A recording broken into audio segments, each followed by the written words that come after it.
estar de volta para passarmos alguns momentos juntos na sua casa, você, eu aqui diante das câmeras, falando das coisas de Deus. Durante esta semana nós estamos comentando sobre essa questão da pessoa que diz assim: não, eu não quero me comprometer com o Evangelho porque eu sou uma pessoa boa. Eu nunca matei, nunca roubei, nunca fiz mal a ninguém. Esse negócio de se arrepender e virar crente, isso eu não preciso disso.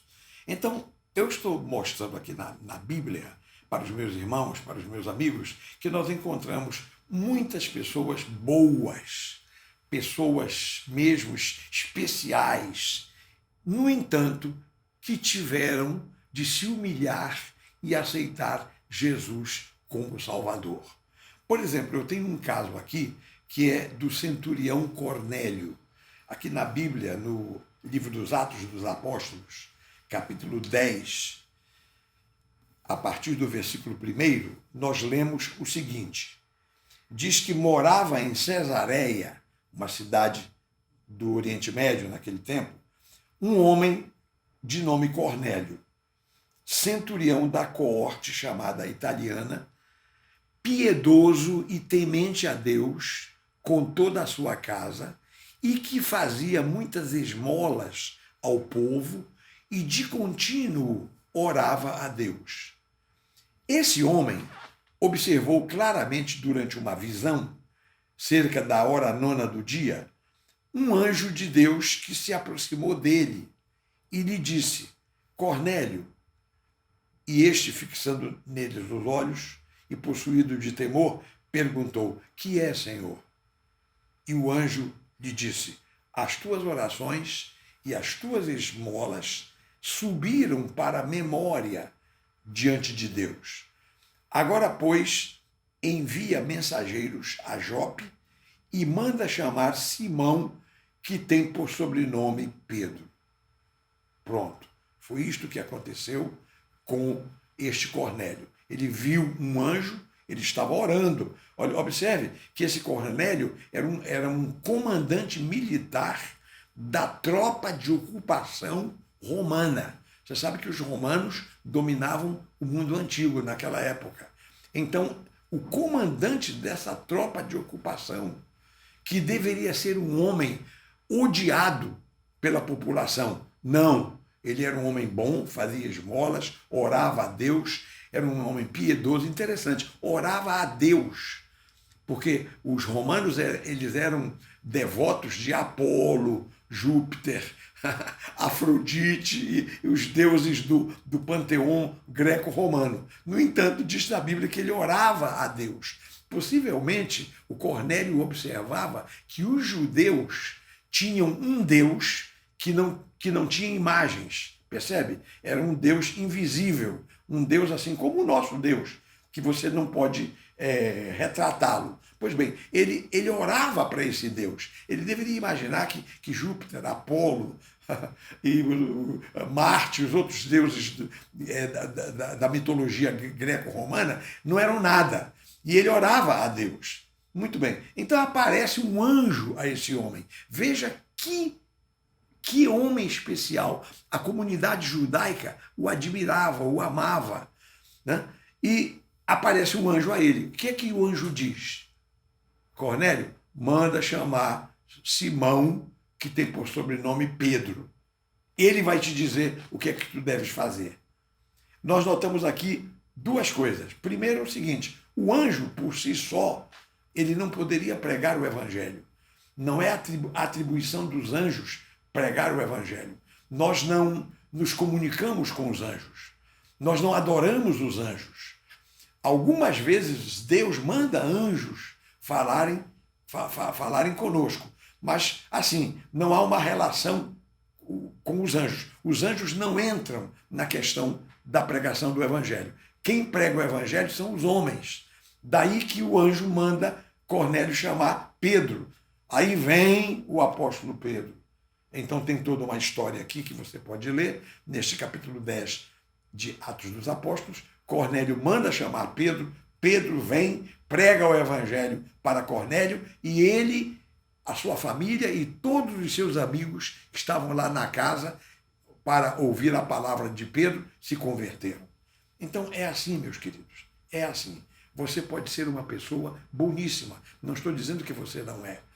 Havia, nos tempos antigos, nos tempos bíblicos, havia gente muito especial, como eu estou lhe falando, homens de um caráter probo, de um comportamento invejável. E, no entanto, esses indivíduos são seres humanos, pecadores e carentes, carecentes da graça de Deus. Então, portanto, fica aqui esta palavra nesta manhã. Eu espero que essa palavra tenha ido ao encontro do seu coração. Eu queria que nós agora orássemos, como nós sempre fazemos. Vamos orar pelas nossas famílias, vamos orar pelos nossos problemas, pelas nossas necessidades, como também vamos orar pela nossa salvação. Vamos orar. Pai amado, Pai bendito, toda a glória, toda a honra, todo o louvor sejam dados ao teu santo nome. Pai, eu quero te agradecer, porque o Evangelho nos mostra o caminho, o Evangelho ilumina a nossa estrada e nos mostra o caminho que nós devemos seguir. Então, Pai, eu quero pedir agora, em nome de Jesus, que tu fales ao coração da pessoa para quem esta palavra está sendo dirigida. Pode ser uma pessoa nossa conhecida ou uma pessoa desconhecida. Vai ao encontro, ou por outra, vem ao encontro de cada um de nós nesta manhã. Vem atender às necessidades do nosso coração. Eu não posso esquecer que nós estamos num período de quarentena. Cada um de nós estamos como que aprisionados em nossas próprias casas.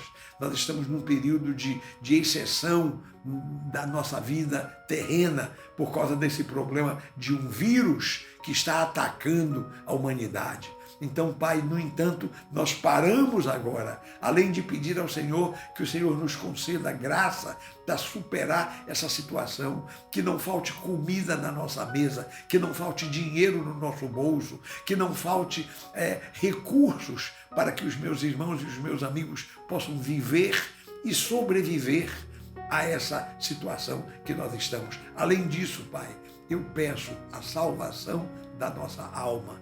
Eu peço o perdão dos nossos pecados.